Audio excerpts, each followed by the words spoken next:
February 23, 1945, Mount Suribachi, Iwo Jima. Private First Class.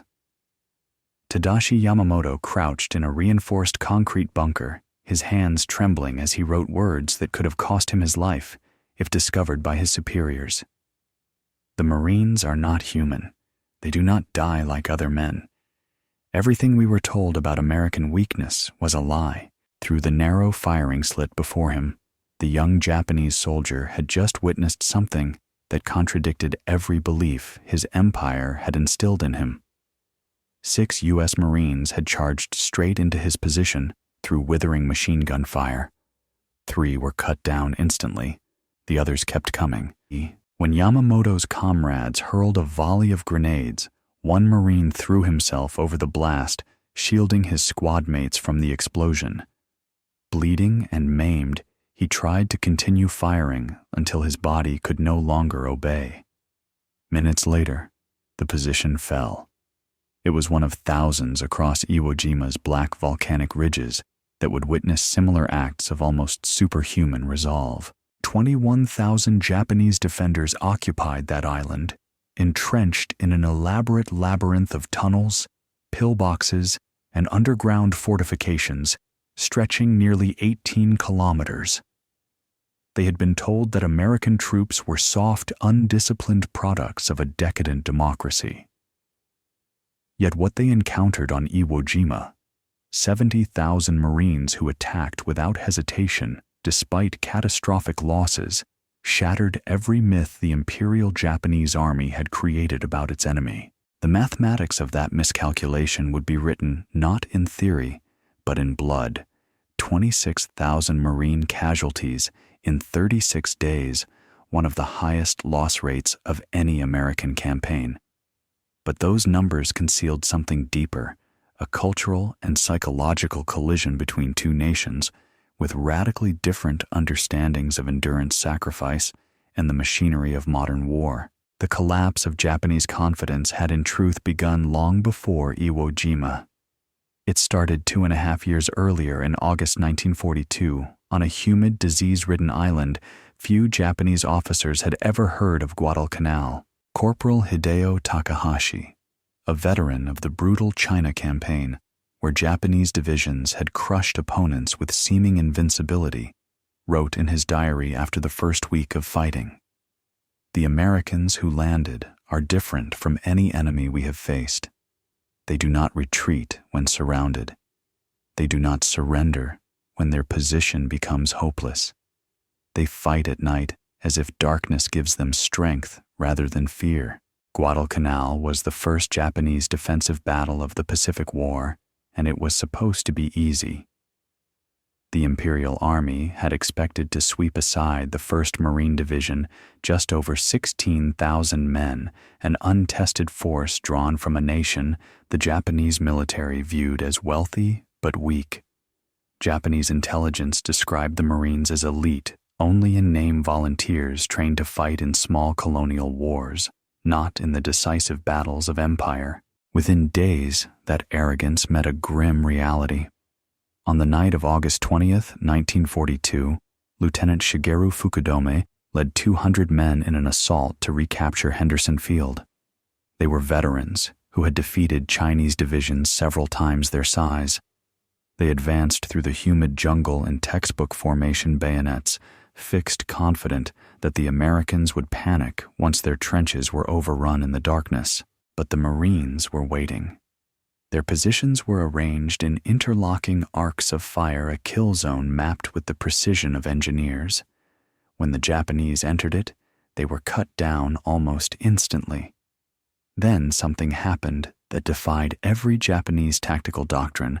Instead of holding ground, the Marines counterattacked into the darkness.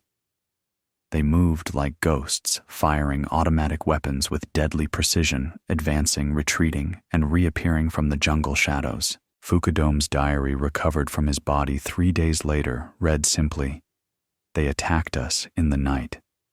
We are the ones who attack at night. They move through terrain we consider impenetrable. They kill in silence, then vanish. By dawn, I had 90 men left. The Americans lost 12. The numbers told a truth that few in Tokyo would accept. For the first time in modern Japanese history, their army had met an enemy whose courage equaled theirs and whose discipline, training, and firepower far surpassed them. Across the Pacific, similar reports began to filter through Japanese command channels. They described not reckless bravery, but calculated aggression. Marines who advanced even when logic dictated withdrawal, who fought hand-to-hand when ammunition ran dry, who counterattacked even when surrounded. The Imperial Army, steeped in the Bushido tradition that glorified death over surrender, suddenly faced an enemy who did not fear death and who fought with the resources of an industrial superpower. Sergeant Kenji Matsumoto, who endured 4 months on Guadalcanal before evacuation, wrote in a letter intercepted by American intelligence, "We were told Americans are individualists, that they will not sacrifice for their comrades. This is false. I watched a Marine continue firing his machine gun, though both legs were shattered. When he fell, his assistant took the weapon. We lost 40 men trying to silence that one gun." American military psychologists later studied such incidents to understand what made Marine units so resilient. Their findings were stark. U.S. Marine Corps training, though brief compared to the Japanese system, systematically broke down individuality to forge absolute unit cohesion. "You cease to be a person," one American recruit later recalled. "You become a Marine, part of something larger than yourself." Captured Japanese officers would come to the same conclusion.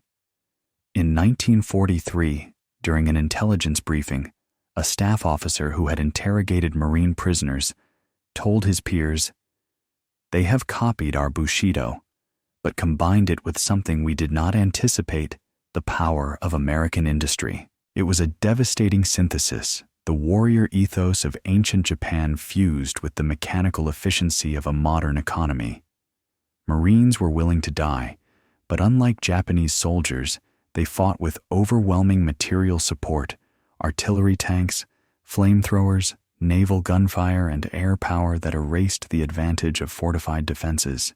By late 1943, the Imperial Japanese Army's perception of the Marines had transformed from contempt to dread.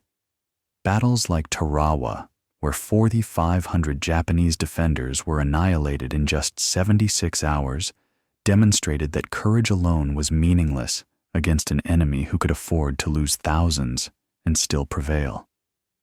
Private First Class Tadashi Ogawa, one of only 17 survivors of that atoll, described the experience to American interrogators. "The first wave was massacred. The second died on the beach. The third reached us with flamethrowers. They did not stop until we were dead, or they were." This was not mere fanaticism, it was systemic. American military historians later described Marine tactics as industrialized aggression, a deliberate mathematical willingness to trade lives for ground, knowing that the supply lines, manpower, and logistical machine of the United States could replace what was lost. For the Japanese, whose empire relied on finite resources stretched across vast oceans, such a mindset was suicidal. For the Americans, it was simply arithmetic, and it worked. By the end of 1943, the Imperial Japanese Army's illusions about the Americans had begun to collapse under the weight of brutal experience.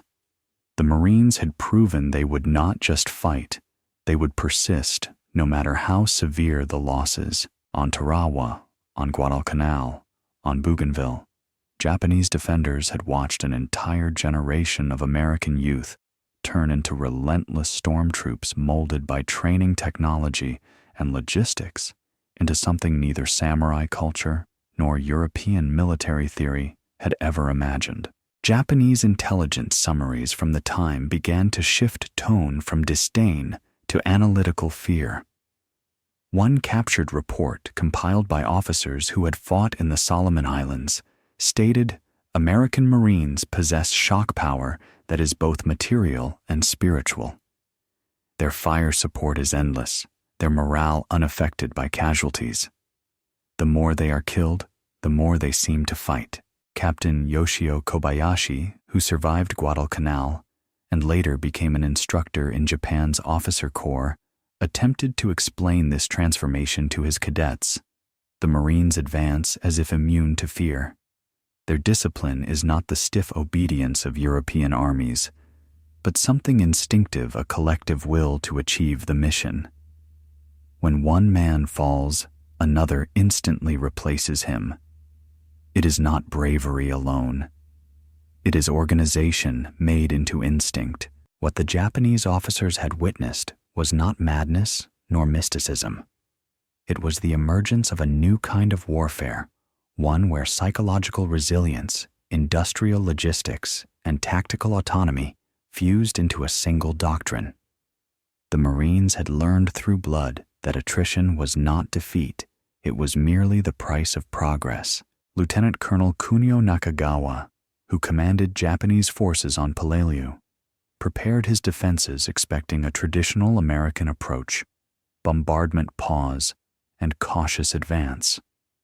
Instead, he found himself overwhelmed by a tempo of warfare that defied prediction. The Marines landed on September 15, 1944, at 08:30. By nightfall, they controlled half the airfield. Nakagawa wrote in his diary that night, "My defensive plan collapsed because it assumed the enemy would act rationally. The Marines do not act rationally. They act with total commitment. From an operational standpoint, this irrationality was methodical."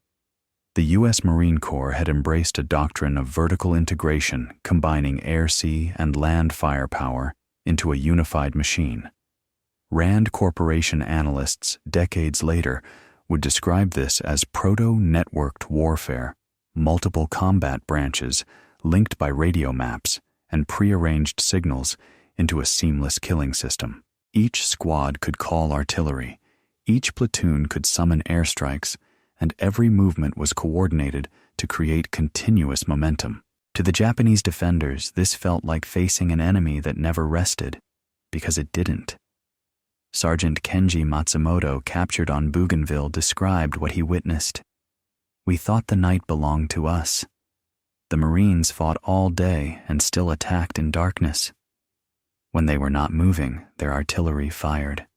When their artillery paused, their aircraft bombed. We never slept.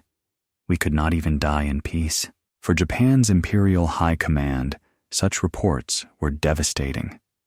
They undermined not just morale, but ideology itself. The Bushido Code, the soul of the Japanese military, taught that victory was earned through spiritual purity, not material advantage. But the Marines had inverted that truth. They fought with a spirit as fierce as Japan's, yet theirs was powered by machines, factories, and mathematics. Second Lieutenant Saburo Endo, an artillery observer on Saipan, wrote in his notebook before his death, "The Marines fight with the strength of a nation, not of men. Every bullet, every shell, every ration has been calculated, produced, and delivered with the precision of an industry at war. We fight with our hearts. They fight with an economy." It was an observation later echoed by economists and military theorists alike. The Pacific War was at its core a contest between industrial systems. Japan, whose economy in 1941 was roughly 1/10 the size of the United States, simply could not sustain prolonged attrition. According to post-war studies by the World Bank and the U.S. Office of Strategic Services, America's wartime production had reached outputs unmatched in human history. 296,000 aircraft, 86,000 tanks, 71,000 naval vessels, and 41 billion rounds of ammunition. In contrast, Japan's production system, fragmented, artisanal, and reliant on hand assembly, could not replenish even basic losses. Rand's 1948 report on industrial warfare concluded that Japanese valor could not offset the physics of production. For every Japanese soldier killed, the empire lost a resource that could not be replaced. For every Marine killed, 2 more were already in training. Yet on the battlefield, those statistics translated into something visceral. Lieutenant Yoshi Takahori, who served on Iwo Jima under General Tadamichi Kuribayashi, recalled in post-war interrogation that the realization came slowly, but then all at once. We inflicted 10,000 casualties in a week. Their advance did not slow. We destroyed tanks, killed officers, wiped out entire companies, yet more Marines arrived the next day as if the island itself birthed them. What Japan had misjudged was not only American capacity, but American culture. The United States in the 1940s was not a society of luxury, as Japanese propaganda claimed. It was a nation mobilized under total war with industries, repurposed civilians, rationed, and a workforce united by existential purpose. Marines were the spear point of that mobilization. Behind every platoon stood an invisible army of engineers, nurses, welders, and assembly line workers, millions of men and women feeding the front. The result was a form of warfare that merged endurance with abundance. Each Marine landing was backed by a logistical miracle convoys of ships carrying ammunition bulldozers, canned food, and even prefabricated hospitals. When one unit bled dry, another stepped off a transport and took its place. Second Lieutenant Toshio Yamamoto, captured on Saipan, expressed it with fatal clarity. After 3 days of battle, we expected to find exhausted enemies. Instead, we found Marines eating hot food with clean bandages and new ammunition.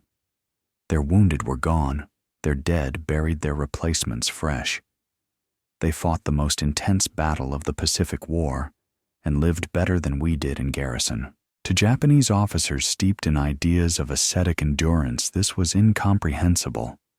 To American strategists, it was the inevitable outcome of systems thinking, a philosophy that viewed war as logistics multiplied by morale. The Marines did not win through divine favor or luck. They won because the United States had converted its entire civilization into an engine of sustained violence. That engine had a name: the arsenal of democracy. It had already crushed Nazi Germany in Europe and was now turning its full weight toward the Pacific. Every shell fired on Iwo Jima, every rifle carried ashore on Tarawa, every flamethrower that cleared a bunker had been forged in factories that never slept. In the words of one anonymous Japanese survivor from Okinawa, we believed spirit could conquer steel. But the Marines had both spirit and steel. They fought with machines as if the machines themselves had souls. By early 1944, Japan's strategic position in the Pacific had become untenable. The Imperial Army still held vast territories, but the tide had turned irreversibly. Each island lost to the Americans represented not just terrain, but the erosion of Japan's most sacred illusion, that spiritual strength could outweigh material might. The United States Marine Corps, forged through 2 years of blood and attrition, had evolved into a machine of near-perfect synchronization. Its operations were brutal in simplicity: identify, isolate, annihilate, and move on. Every campaign from Tarawa to Saipan to Peleliu was a lesson refined and reapplied with increasing precision. And behind every assault lay a moral paradox that haunted the Japanese command. The Americans seemed to fight with the same suicidal devotion that Japan's officers preached to their own men, but with infinitely greater resources to sustain it. Intelligence reports from mid-1944, captured after the war, revealed that Japanese strategists had begun to internalize this grim arithmetic. One document titled "Guidelines for Island Garrisons in Defense Against Marine Assaults," recovered on Tinian, opened with a chilling acknowledgement. When defending against marine assault, do not expect to hold. Your mission is to delay the enemy, inflict maximum casualties, and die with honor. Each day of resistance is a day bought for the empire. This doctrine, attrition as strategy, was a psychological shift born of desperation. Japan's industrial economy could no longer sustain offensive operations. American submarines had cut supply lines, and Allied bombers had begun to strike the home islands. By mid-1944, Japan's oil reserves were collapsing, aircraft production was halved, and shipping losses crippled mobility. The Imperial Army could no longer wage a war of maneuver. All that remained was sacrifice. Yet even as Japan embraced this fatalism, the Marines were mastering a new kind of warfighting, a form of industrialized persistence. Rand's 1950 post-war study on Marine operations described it as attrition warfare turned into a logistics problem. To the Marines, high casualties were not a deterrent. They were a variable in a supply equation. That was the reality Lieutenant Colonel Kunio Nakagawa faced on Peleliu. His defensive plan, meticulously designed to exhaust the Americans through terrain and heat, was shattered by the sheer resilience of his enemy. After 10 days of fighting, half his garrison was dead. Yet the Marine assault never slowed. Nakagawa's posthumous diary, later studied by Allied intelligence, read, "They have achieved what we could not. They have fused the will to die with the ability to endure. Each Marine fights with the power of 10 men because his nation stands behind him." To Japan's officer corps, raised in the Bushido tradition of personal sacrifice, this idea that endurance could be manufactured was almost blasphemous. But in the jungles of the Pacific, it was undeniable. Marines advanced through machine gun fire over the bodies of their dead, because their culture demanded not individual glory, but collective completion of the mission. The American soldier could be replaced, but the Marine's ethos was immortal. Captain Hideo Takahashi, who fought on Guadalcanal and later surrendered on Okinawa, articulated the difference decades later. "We believed courage was an emotion. The Marines taught us it was a system. Their courage was organized, supplied, and reinforced. When one Marine fell, another took his place without hesitation. That was not instinct, it was programming. This programming was the result of a training process that even by modern standards bordered on psychological engineering. At Paris Island and San Diego, recruits were stripped of individuality, subjected to relentless physical punishment, and told daily they were not yet worthy of the title Marine. Only when they had been broken completely were they rebuilt, conditioned to trust their unit more than their own life. Captured Japanese intelligence officers, after interrogating Marine prisoners, wrote in disbelief, "Their training resembles ours, but with science. The destruction of ego is systematic, not spiritual. They replace it with mechanical obedience." That mechanical obedience gave the Marines their greatest battlefield advantage initiative without hesitation. While Japanese units waited for orders to counterattack or retreat, Marine sergeants acted instantly. They had the authority to make battlefield decisions that in the Imperial Army required approval from officers several ranks above. Rand historians later termed this the delegation of lethality. It was the democratization of battlefield command, and it made Marine units flexible beyond any enemy's comprehension. Second Lieutenant Shigeru Fuku, whose notes were captured on Guadalcanal, described the effect. "The Marines do not fight like men following orders. They fight like parts of a living organism. Riflemen fix our position. Machine gunners suppress us. Mortars blind our observers. Artillery and aircraft destroy our bunkers. And all of this happens before our commanders can react." It was modern combined arms warfare executed at the lowest tactical levels, the kind of coordination Japan's centralized command structure could never match. For the Imperial Army, where decision-making flowed rigidly downward, the idea of corporals controlling artillery or calling air support was unthinkable. Yet this empowerment allowed Marine squads to adapt dynamically to any situation, turning static defenses into death traps within minutes. The 1944 Rand report, Battle Analysis of the Central Pacific, compared the Japanese defense of Peleliu to the German defense of Normandy. The conclusion was devastating. Japanese fortifications were stronger, but their command structure was obsolete. Marine flexibility neutralized every tactical advantage through decentralized coordination. Nowhere was this more evident than at Tarawa, where a Marine platoon assaulted a line of bunkers under direct fire across 300 meters of open ground. According to battlefield records, the platoon lost 12 of 37 men in under 5 minutes, yet they destroyed all 3 bunkers. Japanese officers who witnessed the assault wrote, "They did not retreat. They did not pause. The attack lasted 4 minutes." This was not courage, it was arithmetic. That arithmetic extended beyond the battlefield. Behind every Marine offensive was an economy calculated for infinite endurance. The U.S. Navy's Seabees engineers built airstrips, fuel depots, and field hospitals faster than Japan could destroy them. Within 24 hours of seizing a beachhead, Marines would have operational supply lines, an achievement the IMF's post-war reconstruction studies later described as an industrial miracle conducted under fire. Second Lieutenant Toshio Yamamoto, who scouted American positions on Saipan, recalled that revelation. They fought the most intense battle of the war and lived like a garrison. Hot meals, medical tents, ammunition piled higher than men. They were fighting a total war as if it were peacetime training. To the Japanese defenders, it was more than demoralizing. It was metaphysical.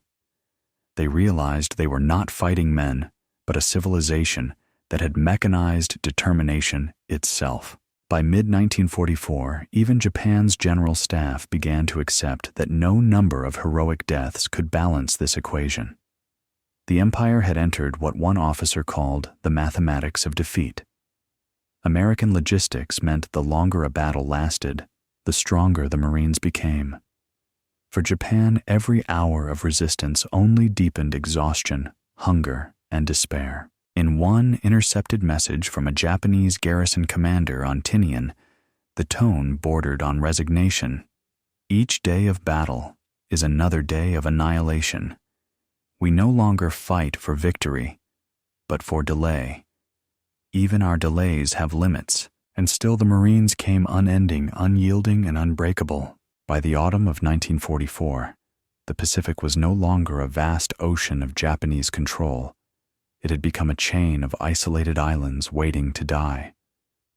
The Imperial Army's high command in Tokyo, once confident that courage and cunning could balance America's industrial power, now faced a truth their ideology had never prepared them, for the Marines could not be deterred. They were not only soldiers. They were the embodiment of an industrial civilization that had made determination into a weapon. The Imperial General Staff's own documents captured after the war reflected the bleak acceptance of this reality. One internal memorandum dated October 1944 advised island commanders, "Victory is no longer possible. Measure success by the number of days your forces delay the enemy advance. Inflict casualties. Deny them comfort. Buy time." The language was cold, bureaucratic, and fatalistic, a confession that the empire's military machine was already broken, held together only by the code of Bushido and the will to die. In contrast, American operations were accelerating in both tempo and scale. The Marines, supported by the vast logistics of the U.S. Navy and Army Air Forces, now fought as part of a global supply chain that never paused. Each landing, each battle, each victory fed directly into the next. Rand's post-war report, Logistical Dominance in the Pacific Theater 1949, described the phenomenon succinctly. For every Marine rifleman who landed on a beach, 1,000 American workers supported him through industry transport and supply. This machine-like precision was what General Tadamichi Kuribayashi confronted when he took command of Iwo Jima's defenses. A veteran of diplomatic service in Washington, Kuribayashi understood the Americans better than most of his peers. He knew their character, their mixture of pragmatism and idealism, their bottomless industrial capacity, their refusal to quit once engaged. His letters home to his wife reveal a man resigned to defeat, but determined to make that defeat meaningful. "I am asked to defend Iwo Jima against American Marines," he wrote in January 1945. "It is a mathematical problem with only one answer. They will take the island. My duty is to ensure they bleed for every meter." Kuribayashi's defensive preparations were an engineering marvel and a death sentence combined.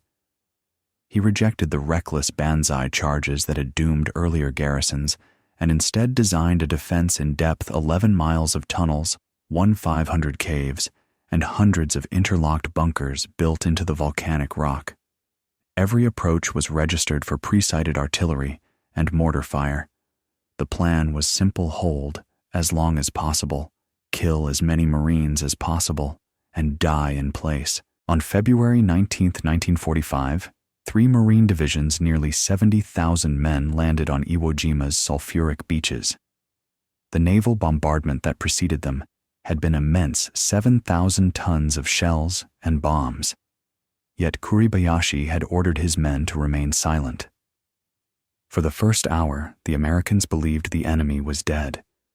Then, as the beaches filled with men and vehicles, the volcano erupted in fire. From the cliffs above, Japanese artillery opened up with terrifying precision.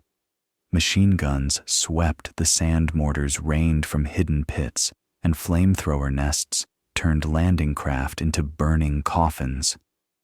In the first minutes alone, hundreds of Marines were killed or wounded. One after another, the radio reports to the fleet were grim. Beach Red 2 under heavy fire. Casualties severe. But the advance did not stop. Kuribayashi's observers, expecting the Americans to retreat and regroup, watched in disbelief as waves of Marines crawled forward through volcanic ash, dragging wounded comrades, hauling flamethrowers, and using their own bodies as shields. When bunkers held out, demolition teams approached under covering fire, placing satchel charges at point-blank range. When those teams died, others followed. Private First Class Tadashi Yamamoto, who manned a bunker overlooking the beach, wrote in his diary before his death, "They come like the tide. We kill them. More come. We burn them. More come. They advance into artillery fire as if it were rain." His account, recovered after the battle, became one of the most cited personal records in post-war studies of Iwo Jima. Kuribayashi had built his defenses perfectly, but against an enemy that refused to stop perfection, became irrelevant. Within 72 hours, Marines had breached the first defensive belt. By day 5, they were within range of Mount Suribachi. The fighting on the slopes became apocalyptic: flamethrowers versus bunkers, grenades versus caves men, fighting hand to hand in choking sulfur fumes. The famous flag raising on Suribachi's summit on February 23rd was more than a symbolic victory.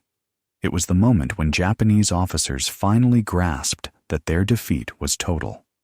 For the men still trapped below, it was a death sentence written in fire. The brutality of Iwo Jima defied imagination. Over 26,000 Marine casualties, nearly 7,000 dead for just 8 square miles of land. But for the 21,000 Japanese defenders, there was no escape. Only 1,083 survived, most because they were too wounded or unconscious to resist capture. For every inch of ground taken, a dozen lives had been spent. To military historians, the battle became the epitome of total war, a confrontation between two systems pushed to their extremes. Japan fought with courage, faith, and finality. America fought with organization, precision, and relentlessness. Rand's analysis decades later summarized it as the collision of moral absolutism and industrial modernity. Psychologically, the battle also shattered the myth that high casualties would break American resolve. Japanese doctrine had assumed that democratic societies valuing life above honor would recoil from loss. Instead, every death seemed to fuel the Marines' determination.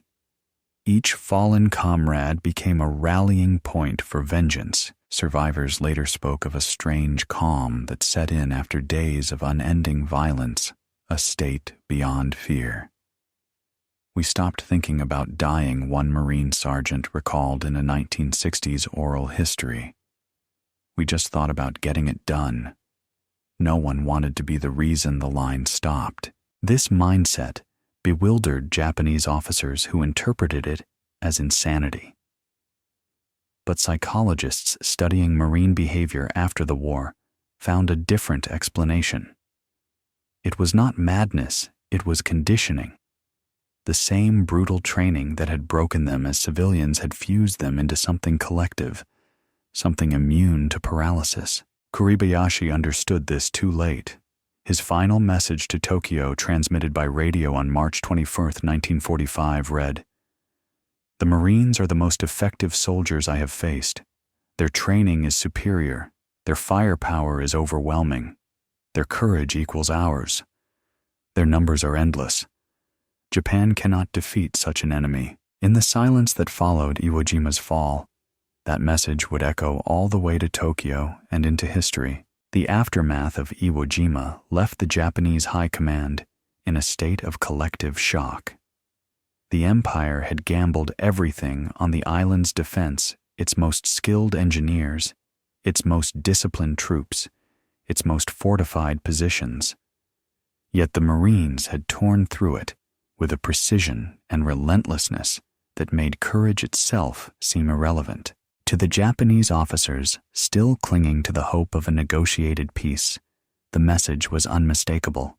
No fortification, no sacrifice, and no number of dead could halt the American advance. American intelligence units combing through the tunnels after the battle discovered documents that read more like requiems than orders.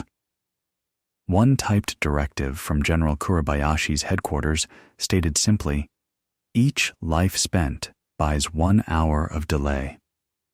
In Tokyo, such phrasing was described by post-war analysts as the arithmetic of annihilation, the point where Japan's strategy had ceased to be military and had become purely symbolic.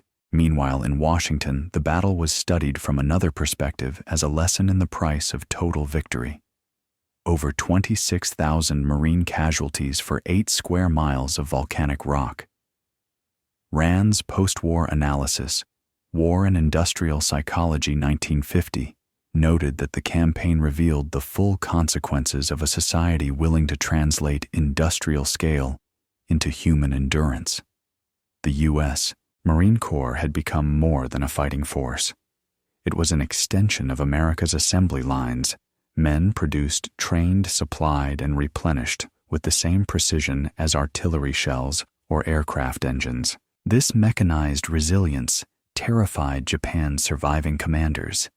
They had believed that democratic nations could not sustain prolonged bloodshed, that materialism bred weakness. Instead, they found themselves confronting an adversary whose moral calculus was more ruthless than their own.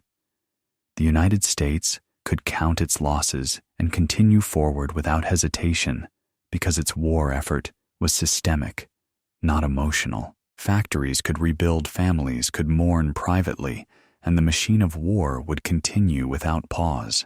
Corporal Kenji Matsumoto, later captured on Okinawa, described the moment this realization broke him. "We thought their courage came from arrogance. It came from something else, from certainty. The Marines did not fight for honor or glory. They fought to finish. We fought to die. They fought to win." In the months following Iwo Jima, Japanese morale collapsed.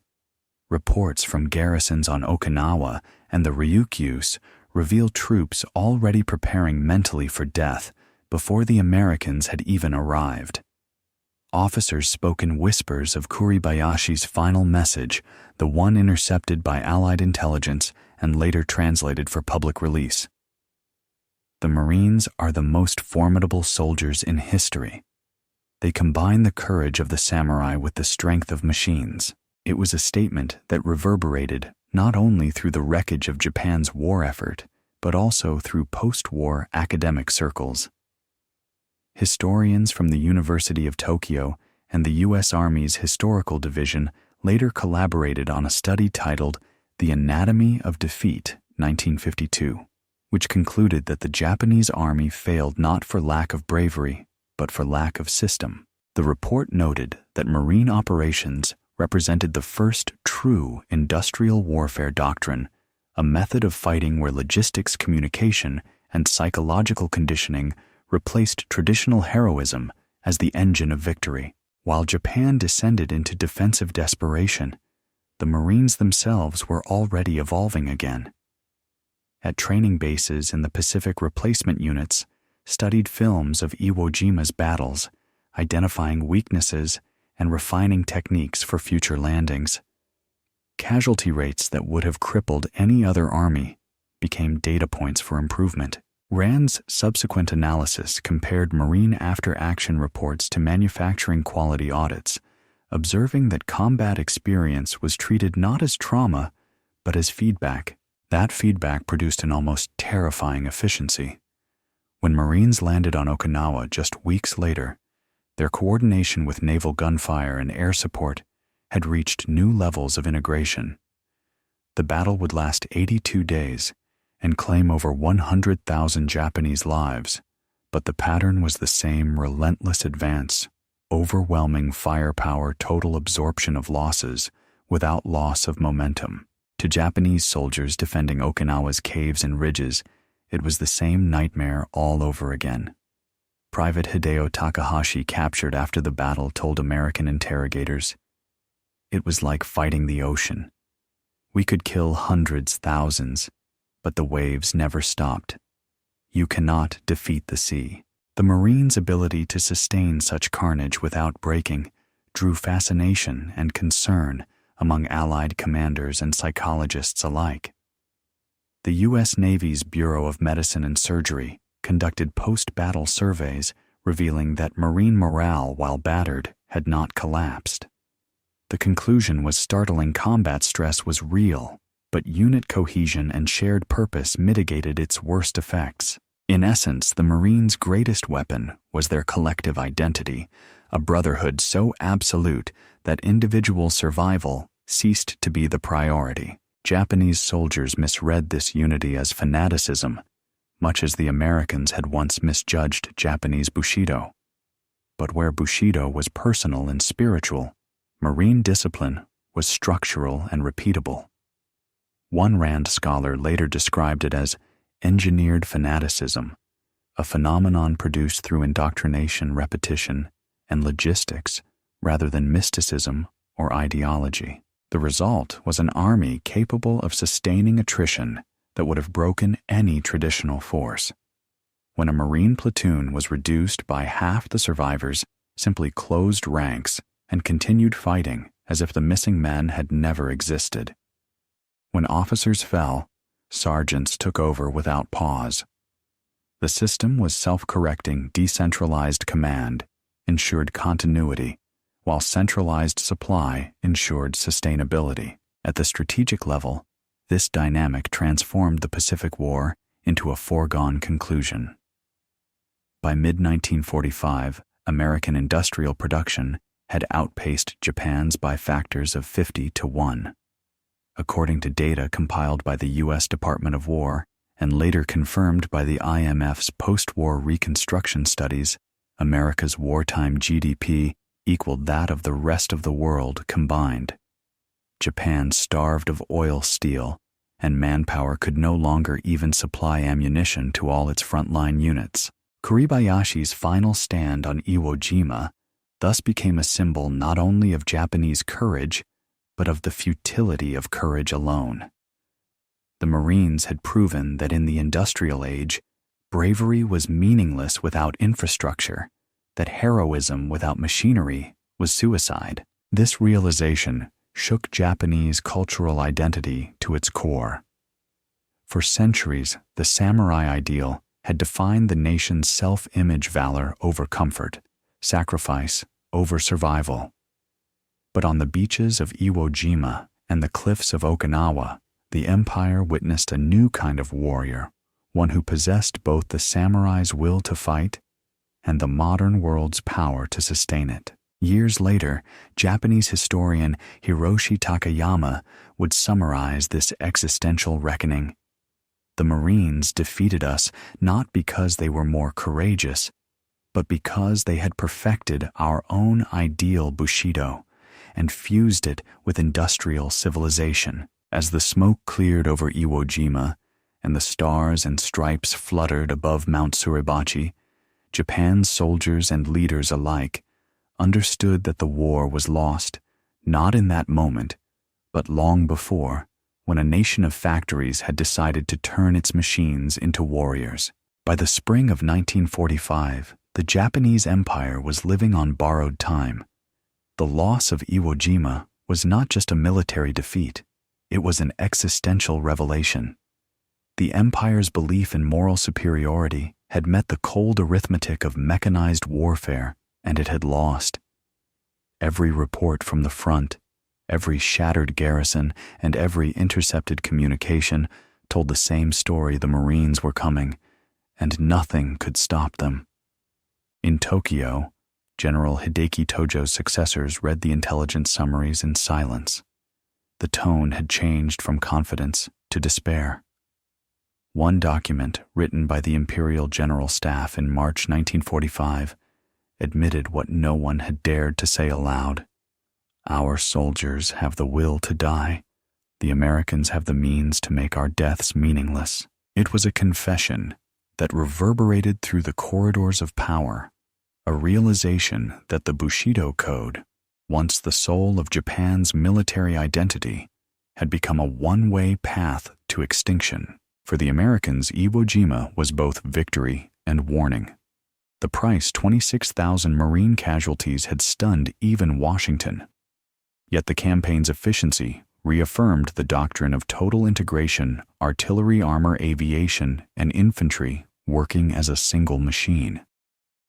Rand's post-war Lessons of Amphibious Warfare, 1951, later described it as a symphony of destruction conducted with industrial precision. Each note in that symphony was calibrated: naval bombardments, airstrikes, tank assaults, and infantry advances, all synchronized to crush defenders before they could reorganize. In the weeks that followed, preparations began for Operation Iceberg, the invasion of Okinawa, the final stepping stone to Japan itself. The Imperial Army had fortified the island with 120,000 troops, determined to repeat Kuribayashi's model of defense in depth. But the Marines who came ashore in April 1945 were veterans of hell. They had learned every lesson from Iwo Jima. When the landings began, Okinawa erupted into a scale of violence no human mind was meant to comprehend. Japanese artillery shredded the beaches. Kamikaze aircraft turned the sky into a graveyard of fire. But again, the Marines advanced. For every position destroyed, they built a supply line. For every hill lost, they built a hospital. Rand's field study during the Korean War would later cite Okinawa as the definitive test case of infinite resilience. Japanese survivors who faced the Marines there described the same terror that had haunted Iwo Jima. Private Tetsuo Hara, captured near Shuri Castle, recalled, "We would fire-kill dozens, hundreds, and then the horizon would move again. It was not men advancing, it was inevitability." Okinawa was where the full horror of Japan's strategic error became undeniable. The Imperial Army had always believed it could win through sacrifice, that killing enough Americans would force negotiation. But the United States was not waging a war of negotiation. It was waging a war of annihilation. Rand and Harvard's joint study in 1954 would call this the cultural miscalculation that doomed Japan, the misunderstanding of an industrial democracy's will to wage total war once provoked. In America's cities, factories never slept. Women and men worked 12-hour shifts, producing the rifles, flamethrowers, and aircraft that fed the Marine war machine. The Office of War Mobilization reported in June 1945 that American production had reached its peak: 100,000 aircraft, 50,000 tanks, and over 1 billion rounds of ammunition per year. Japan's output, ravaged by Allied bombing, had fallen to a fraction of that. The Marines who stormed Okinawa embodied this imbalance. They carried radios that linked them directly to ships and bombers. Their tanks carried flamethrowers capable of clearing caves the Japanese believed impregnable. Their artillery operated on pre-sighted coordinates refined by aerial reconnaissance. Against them stood men with rifles, grenades, and courage, nothing more. Corporal Hideo Takahashi, who had fought since Guadalcanal and survived long enough to be captured, summed it up simply. They had turned war into an industry. We were craftsmen with swords, but the deeper difference was psychological. Marines did not see death as transcendence or sacrifice. They saw it as cost. In the cold logic of total war cost was something that could be absorbed, managed, and ultimately outweighed by production. Rand's sociological report. The Willingness to Pay, 1953, later analyzed how Marine doctrine normalized loss through discipline. By embedding identity in unit survival rather than individual life, the Corps created soldiers who viewed death as an operational variable, not a moral event. To the Japanese defenders, that mindset was terrifying because it stripped war of its sacredness. Sergeant Kenji Matsumoto, interrogated after his capture, said, "We were taught to die beautifully. They died efficiently." It was this efficiency, the merger of human will and industrial power, that defined modern warfare. For the first time in history, the scale of destruction was no longer limited by bravery or endurance. It was limited only by production. And by 1945, America's production was infinite. By mid-May, Okinawa had become a wasteland. Entire ridgelines were flattened by naval gunfire. Shuri Castle, once a symbol of Okinawan royalty, was obliterated by direct hits from battleships. Civilian casualties were catastrophic, over 100,000 dead. But even amid that devastation, the Marines continued to advance their movements, measured not in meters, but in the steady rhythm of logistics. American officers saw the campaign as a preview of the invasion of Japan's home islands. But to Japanese soldiers watching from the ruins, it was the end of a civilization. General Mitsuru Ushijima, commander of the 32nd Army, committed suicide on June 22, 1945. His final words echoed Kuribayashi's, "We have fought with honor."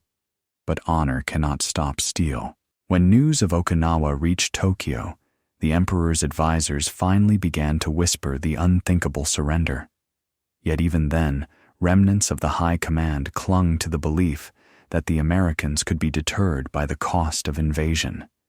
If Iwo Jima and Okinawa had bled them white, perhaps they would negotiate instead of destroy. It was a misreading that would soon meet the ultimate proof of American resolve: the atomic bomb. In hindsight, scholars have described the Marines' island campaigns as the anatomy of inevitability. Rand's Industrial Power and Moral Endurance, 1960, concluded that the Pacific War proved a principle that remains relevant today. Industrial capacity, once mobilized, becomes a form of moral force in itself. The Marines were its expression men who fought not because they loved war, but because they were part of something vast, systemic, and unstoppable. And for Japan's defenders, that realization came too late. When Private Tadashi Yamamoto's diary was recovered from the ruins of Iwo Jima, its final line became the epitaph of the entire war. "We thought spirit could conquer steel, but the Americans had both spirit and steel. We are the ghosts of an age that has ended." In that single sentence lay the truth of the Pacific War and the beginning of the modern one. August 1945. The empire that once spanned the Pacific lay in ruins. Tokyo was burning its people, starving its armies, shattered. What remained of Japan's leadership gathered in underground shelters as the unthinkable unfolded. Entire cities erased in seconds, not by artillery or invasion, but by the dawn of a new weapon, the atomic bomb. Yet even before Hiroshima and Nagasaki, the truth had already been written in the black sands of Iwo Jima and the blood-soaked hills of Okinawa. Japan's defeat was inevitable, because it was industrial and psychological, not merely military. When Emperor Hirohito finally addressed his nation on August 15th, his voice trembling through the static of radio transmitters, he did not speak of glory or vengeance. He spoke of enduring the unendurable. To his people, those words carried the weight of centuries, an acknowledgement that the spirit of Bushido, the ancient faith in honor through sacrifice, had reached its end. It had been outmatched not by cowardice, but by a new kind of strength, a unity between courage, technology, and industry. The Marines, more than any other branch of the American military, personified that synthesis. In the ruins of Japan's empire, they were both conquerors and symbols, living proof that the industrial age had transformed warfare forever. The diaries recovered from Iwo Jima and Saipan all told the same story. Japanese soldiers were not broken by fear of death, but by the realization that their deaths achieved nothing. Private First Class. Tadashi Yamamoto's final entry found beside his body in March 1945 captured the essence of that collapse. We thought our spirit made us invincible, but they have spirit too, and endless weapons. We are samurai with swords against men who wield the power of gods. That line was later cited in Rand's Psychology of Defeat, 1952, as a defining insight into the nature of modern war. The study concluded, the Imperial Japanese Army fought with faith in a metaphysical victory. The Marines fought with faith in systems logistics and each other. The latter proved stronger. It was a transformation that reshaped the world far beyond the Pacific. In the years following the war, analysts at the World Bank and U.S. Department of Defense traced how the same doctrines that had fueled Marine victories were being repurposed for reconstruction. The American model of war, systematized, data-driven, decentralized, became the model of peace. Japan's rebirth as an industrial democracy in the 1950s was paradoxically built on the very principles that had destroyed its empire. The factories that once forged weapons now produced electronics. The engineers who once built tanks now designed machines of industry. The United States, in turn, had learned from its own creation, the Marine Corps. The lessons of coordination, rapid adaptation, and technological supremacy became the foundation of America's Cold War strategy. Historians at the U.S. Naval Institute later wrote that the Marines did not just win battles. They defined the mechanics of victory in the modern age. Each island captured during the Pacific Campaign was a rehearsal for an entirely new civilization, one where efficiency replaced heroism and data replaced prophecy. But for the men who fought there, those abstractions came at a terrible price. The 86,000 Marines wounded or killed across the Pacific carried memories of carnage that haunted them for decades. Many returned home, not as victors, but as survivors of something beyond comprehension. They had witnessed what happens when human courage merges with industrial capability, a force so powerful that it erases the line between necessity and cruelty. One Marine veteran of Iwo Jima, interviewed by a Rand researcher in 1958, reflected quietly, "We fought men who believed dying was victory.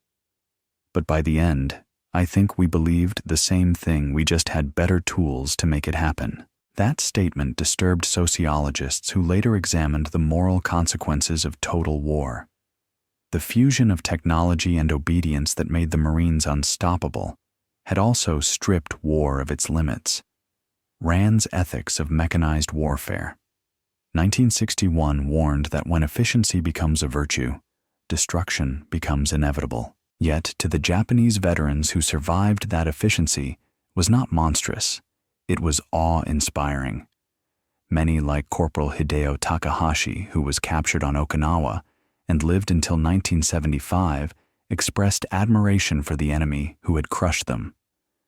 "We were taught that spirit conquers material," he said in an interview broadcast on NHK. "The Marines showed us that spirit with material conquers everything. They were what we wanted to be.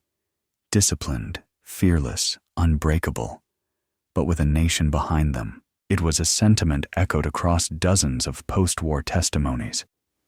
Former imperial officers, when questioned by Allied occupation authorities, often spoke not with hatred, but with respect. To them, the Marines had embodied Japan's own ideal of the perfect warrior, reforged in the furnace of modern industry. They were proof that Bushido had not vanished. It had evolved wearing the uniform of democracy. General Kuribayashi's final message, broadcast from the tunnels of Iwo Jima before his death, had foretold this recognition. "The Marines are the finest soldiers in the world. They will not stop until victory is absolute. We can only die knowing we fought such an enemy." After the war, Japanese historians studied that message not as an admission of defeat, but as a prophecy fulfilled. Rand's 1970 retrospective Industrialized Courage concluded that the Marine Corps represented the complete merger of human valor and mechanical advantage, the end of individual warfare, and the birth of systemic war. And so the story of why Japanese soldiers feared fighting the Marines above all others became something larger than history. It became a parable of the 20th century itself. It was not simply that the Marines were braver or that they had better weapons. It was that they had perfected the equation of modern conflict organization multiplied by conviction. Each Marine who stormed the beaches of Tarawa or Okinawa was more than a soldier. He was a node in a living system, a self-correcting, self-reinforcing organism powered by logistics, communication, and shared identity. Against that, Japan's fragmented courage could not stand. As the decades passed, the lessons of that clash echoed through every military academy in the world. The age of romantic warfare was over. The age of systemic warfare of nations that could manufacture courage had begun, and for those who fought beneath the rising sun, there was no bitterness left, only understanding. One elderly veteran interviewed in 1978 at a memorial ceremony in Tokyo placed his hand on a Marine veteran's shoulder and said softly, "We both believed dying was proof of honor. You proved that surviving can be too." It was the reconciliation of two civilizations, one ancient, one modern, born from a war that had shown the world what happens when courage meets capacity. The Marines, the men Japan once called not human, had in the end become something even more formidable, the measure of modern war itself.